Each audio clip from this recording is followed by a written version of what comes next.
సింగరేణి అన్నదమ్ములందరికీ కూడా హృదయపూర్వకంగా నమస్కారాలు తెలియజేస్తా ఉన్నాను.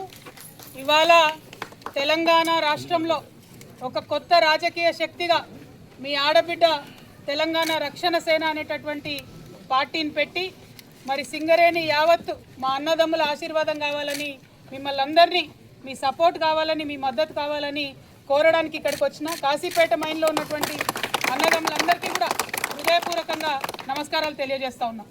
మీ అందరికీ సింగరేణిని కాపాడడం కోసం మీరు పెద్ద పెద్ద నాయకులు చేయాల్సిందేంది, అక్కడ హైదరాబాద్లో ఢిల్లీలో ఉండి సంతకాలు పెట్టి సింగరేణికి బొగ్గు బాయిలు ఎక్కువ తీసుకురావాలి, బొగ్గు గనులు ఎక్కువ తీసుకురావాలి. మనకేదైతే ఐటీ పర్క్స్ మీద ట్యాక్స్ పడుతుందో దాన్ని మాఫీ చేసే ప్రయత్నం చేయాలి. మీరు సంతకాలు పెట్టి ఏం చేయాలి, హైదరాబాద్లో మెడికల్ బోర్డు ఖచ్చితంగా నెలకు 2 సార్లు పెడతామని చెప్పి తీర్మానం చేసి ఆ పని చేయాలి. చేయాల్సిన పనులు చేయకుండా ఏదో ఈడికి వచ్చేసి మభ్యపెడదాం కార్మికులను అనుకుంటే కార్మికులు ఏం మభ్యపెడేటోళ్ళు కాదు. ఎందుకంటే మీకు అన్నీ తెలుసు, రాజకీయాలు తెలుసు. ఎప్పుడో సికాస నుండి మొదలు పెడితే ఇప్పుడు ఉన్నటువంటి అనేక సంఘాలను నాయకులను కూడా చూస్తూ వస్తున్నారు. మీతో ఉండేటోళ్ళు ఎవరో తెలుసు, ఎన్నికలప్పుడు మీకోసం వచ్చేటోళ్ళు ఎవరో తెలుసు, ఎల్లవేళలా మీతో ఉండేటోళ్ళు ఎవరో కూడా మీకు తెలుసు. మిమ్మల్ని నేను కోరేది ఒకటే, ఒక ఆడబిడ్డగా సింగరేణికి ఉన్నటువంటి అనేకమైన హక్కుల కోసం నిరంతరం 1 by 1 పోరాటం చేస్తూ ఉన్నాం.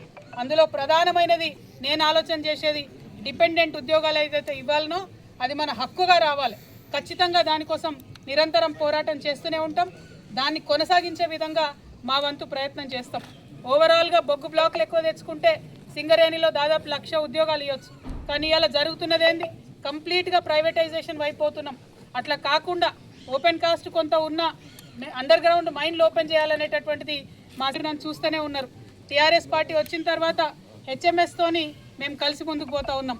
రేపటి నాడు సింగరేణిలో ఎన్నికలు వచ్చినా లేకపోతే ఇతర ఏ కార్మిక సంఘాల ఎన్నికలు వచ్చినా టీఆర్ఎస్ మరియు హెచ్ఎంఎస్ సంయుక్తంగా కలిసి పోరాటం చేస్తుందని కూడా మీకు ఈ సందర్భంగా తెలియజేస్తూ ఉన్నాం. మరి హెచ్ఎంఎస్ రియాజ్ అన్న గురించి మీకు తెలుసు, ఎక్కడ కూడా కాంప్రమైజ్ కాకుండా ఒంటరిగా ఉండి కొట్లాడుతున్నటువంటి వ్యక్తి. ఇవాళ అటువంటి నాన్ కాంప్రమైజింగ్ వ్యక్తి కాబట్టే జేబీసీసీలో కేంద్రంలో ఉన్నటువంటి జేబీసీసీలో మెంబర్ కాబట్టి ఇవాళ టీఆర్ఎస్తో కలిసి పనిచేస్తూ ఉన్నాం. ఎందుకంటే ఇక్కడ లోకల్ సంఘాలు ఉంటాయి, కొన్ని లోకల్గా వస్తాయి అనుకుంటాం. కానీ మనకు లొల్లి ఎక్కువ మటుకు కోల్ ఇండియాతో ఉంటుంది, జేబీసీసీలో ఉంటుంది. అక్కడ మన హక్కులు కాపాడాల్సి ఉంటుంది.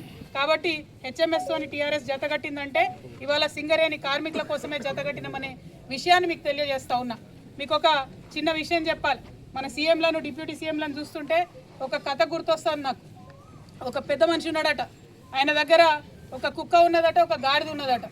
రాత్రిపూట ఎవరో బయట దచ్చాడినట్టు అనిపిస్తే కుక్కనేమో సైలెంట్ ఉందట, గాడిదనేమో గట్టి గట్టి కొరిందట. గట్టి గట్టిగా గాడిద దూరంగానే ఆయన బయటకు వచ్చి పెద్ద మనిషి ఏం చేసిండు, రాత్రిపూట నా నిద్ర డిస్టర్బ్ చేస్తున్నావు అని గాడిదని బాగా కొట్టినట్ట. గాడిది పాపం నొచ్చుకుంటా నొప్పులతోని కుక్కతో అన్నదట, ఏందమ్మా నువ్వు మరుగుతానేమో ఏమన్నాడు, వచ్చి మెచ్చుకుంటాడు, ఒక బిస్కెట్ ఇచ్చిపోతాడు, నేను అల్లరి చేసి దొంగోడు వచ్చిండని నేను చెప్దామంటే నన్నిట కొట్టిండేంది యజమాని అని అంటే కుక్క ఒకటే మాట అన్నదట, నీ పని నువ్వు చేయాలి, నా పని నేను చేయాలి, గాడిద పని గాడిద చేయాలి, కుక్క పని కుక్క చేయాలన్నదట. ఇవాళ పరిస్థితి ఎట్లయిపోయింది, అక్కడ కూర్చొని పాలసీలు చేయాల్సినటువంటి ముఖ్యమంత్రి డిప్యూటీ సీఎం ఇక్కడికి వచ్చి కార్మికులను మధ్య పెడుతూ మీకు చిన్న చిన్న వినతి పత్రాలు ఇచ్చిపోతున్నారు.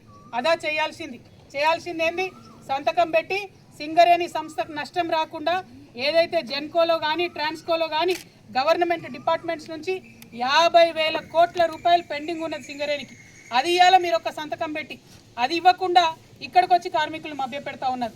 మిమ్మల్ని అందరినీ నేను కోరేది ఒకటే, పాలసీలు విధానపరమైన నిర్ణయాలు చేయాల్సిన వాళ్ళు ఆ పని చేయాలి, ఇక్కడ ఉండి క్షేత్రస్థాయిలో కొట్లాడాల్సిన వాళ్ళు వాళ్ళ పని వాళ్ళు చేయాలి.